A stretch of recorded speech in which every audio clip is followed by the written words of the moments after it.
going on, guys? I am your host, Fro-Tho. Fro-Tho? Fro-Tho. And you are tuned into the Afro playlist. What the hell is that? The Afro playlist is where I review the hottest video games, movies, and music, all for you, the viewer, to enjoy at home. And today we are going to talk about Grand Theft Auto 5. What the hell is that? Grand Theft Auto 5 is, of course, the newest installment of the very controversial video game series Grand Theft Auto, where car crashing, blatant assault, Jackass! You're getting robbed! What's going on here? running from police, shooting at police, is all very much welcome. Now, this game is being brought to you from developers Rockstar. These are the guys who brought you Red Dead Redemption, Grand Theft Autos 1, 2, 3, and 4. They helped produce, fund, and publish LA Noire. Now, this particular game, GTA 5, had a lot of hype surrounding it, given that its predecessor, GTA 4, when it was released back in 2007, really set boundaries as far as what you can do in an open sandbox world. Now, since 2007, we've had a rise of some really good sandbox titles. You've got the Saints Row series that's really starting to come up in the world with its last two releases, 3 and 4. You've also got the rise of one of my personal favorite games that came out last year, Sleeping Dogs. Not to mention we have the very highly anticipated Watch Dogs that's dropping later this year. So with all these sandbox titles kind of floating in the horizon, it would be interesting to see if GTA 5 can not only hold its own as a sandbox title, but also remain at the top of the food chain as the king of the sandbox titles. Also, not to mention, 2013 has been a really good year for games. It will be interesting to see if GTA 5 can come in and kind of dethrone the popular Game of the Year candidates as far as The Last of Us and BioShock Infinite. So, without further ado, let's jump into GTA 5, starting off with, how does the game look? The game looks beautiful and extremely detailed. If you are in or near the slums, they pretty much look like the slums. I mean, they have trash on the floor, graffiti on the wall. You really get the feeling that you're in this grimy atmosphere. Same with the boonies. If you're out in the boonies, the boondocks, the wastelands, or whatever you want to call them, you really get that feeling that you're pretty much segregated from the other populated parts of the world when you're out there. If you're in the rich neighborhoods, you really get that feeling of glamour and polish. Shininess, I can't think of another word really to explain it, but Rockstar did an amazing job with the detail in this game.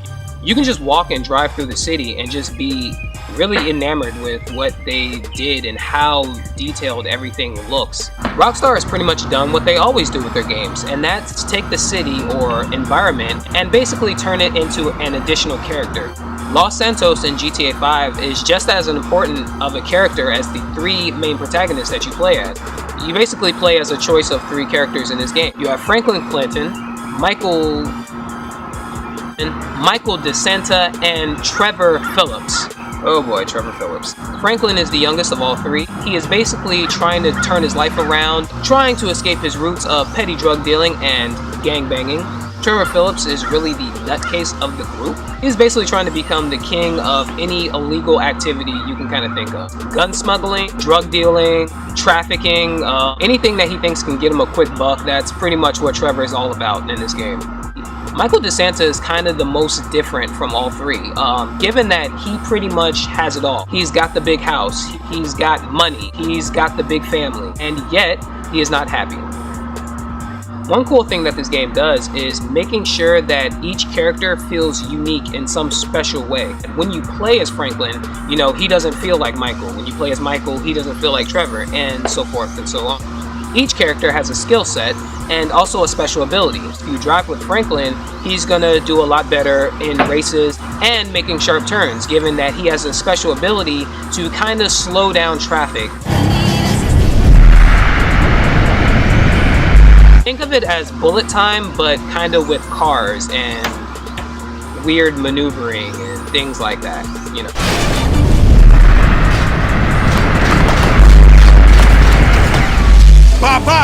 If you play as Michael, you're going to do a lot better in shootouts, given that he has a higher shooting accuracy, and also he has bullet time, kind of like normal bullet time, like Max Payne, or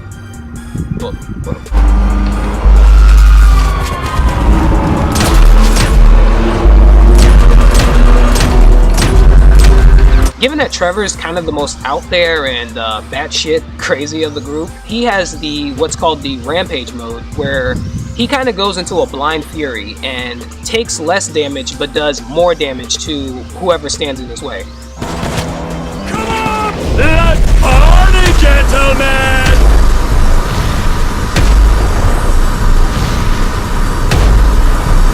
That's actually a pretty cool ability. I actually almost wish I had that in real life. As I said before, you can switch between these characters at any given moment. And that's actually really helpful because there's a lot of times where these guys will be on missions together. And what's cool about that feature is it kind of gives you almost total control over the mission. There's a mission where you're driving as Michael and Franklin is shooting at the guys that are chasing you. If you think you can do better than the AI, you can become Franklin and shoot at the guys. Look what that do! If you think you can drive better than the AI that plays as Michael, you can continue being Michael and take over the wheel and get away if you think you can do it. Kill you, asshole! How you doing, Frank? Another cool thing about switching back and forth between characters outside of missions is that you never exactly know what each character is going to be doing and what situation you're going to find yourself in when you switch to that character.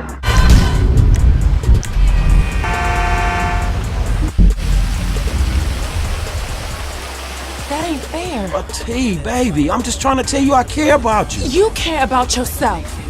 I need someone real. Goodbye, Franklin.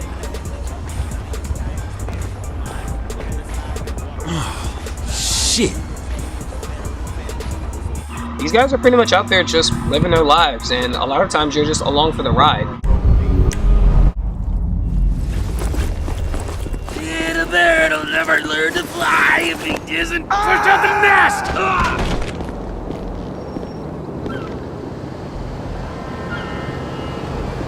It really gives the game this kind of surprise element as far as that you would never really know exactly what you're going to be doing next. So sorry guys, I actually had to stop recording and go to class, and when I came back it was actually raining.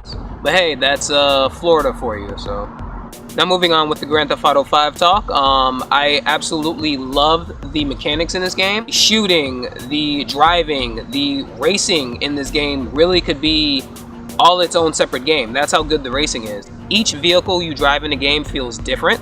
That's nice. I absolutely love the controls in this game. They pick up right where GTA 4 left off.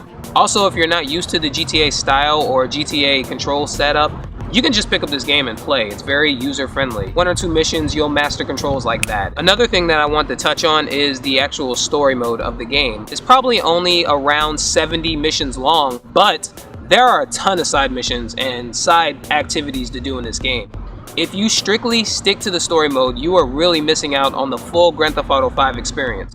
You can participate in the Los Santos stocks and trade market. They have actual short 15-minute movies in the game that you can actually go through and watch. You can go to the strip club. That has already caused some controversy with the release of the game. The 3 main characters can hang out. That's another fun thing to do. That is another thing the game does very well, is the relationships between each of the characters are actually pretty interesting. Michael and Franklin, for example, given that Franklin's younger, Michael's a little bit older, Franklin admires Michael and pretty much what he has and pretty much wants that for himself. Michael kind of sees a young version of himself in Franklin, so he takes Franklin underneath his wing and kind of makes him his apprentice. There's a real nice father and son kind of relationship that builds between those 2 characters. Trevor and Michael, those 2 are best friends that, for a reason I won't get into, they haven't seen each other in about 10 to 12 years. Even though 10 to 12 years have passed, these 2 still have that best friend kind of chemistry, and even though they're kind of pissed at each other, they still obviously care about each other, even though they have a very weird way of showing it. Now, there have been problems of glitches in the game. There are a few texture pop-ups, so that's kind of noticeable in the game, but it does not ruin your experience whatsoever. I also heard a problem about people customizing bikes and cars and stuff and storing it in their garage, and when they come back to it, it's gone. This is something that's supposed to be fixed with an update that actually should be available for download today, because today is actually when the online gameplay releases. And speaking of online gameplay, I will be doing a part 2 to this review solely based on online gameplay, so definitely be on the lookout for that. All in all, based off of the offline gameplay and everything I've played here at the Afro Playlist, we are going to give Grand Theft Auto 5 a dope rating and a definitely worth the $60 rating. This is one of the best looking, best feeling, all around fun experiences that you will ever have with a video game this year. And this is based solely on the offline gameplay. I haven't even gotten into the online gameplay, which I'll be reviewing for you shortly. And to answer the questions that I asked earlier in this review, yes, Grand Theft Auto 5 and Rockstar are still at the top of the food chain as far as open world sandbox games goes. I am still not really sure if I'm ready to label this game of the year. I'm still kind of debating between The Last of Us and Grand Theft Auto 5. They're both kind of just up there. I don't know. I'm gonna wait until I play the online version of Grand Theft Auto 5 to make my final decision, and I'll let you guys know. But all in all, that pretty much sums it up for GTA 5, at least the offline version. If you guys have played GTA 5, let me know what you guys think in the comments. Is this the game of the year? Do you think The Last of Us is beating it? Do you think this game is overrated? Let us know in the comments. Also, do you guys have a game of the year nominee that I have not mentioned yet or in this review? So let me know that as well. And thanks for watching, guys. And from everyone at the Afro Playlist, we are going to sign you guys off with a peace. What happens if you cut off the fro? That is a great question.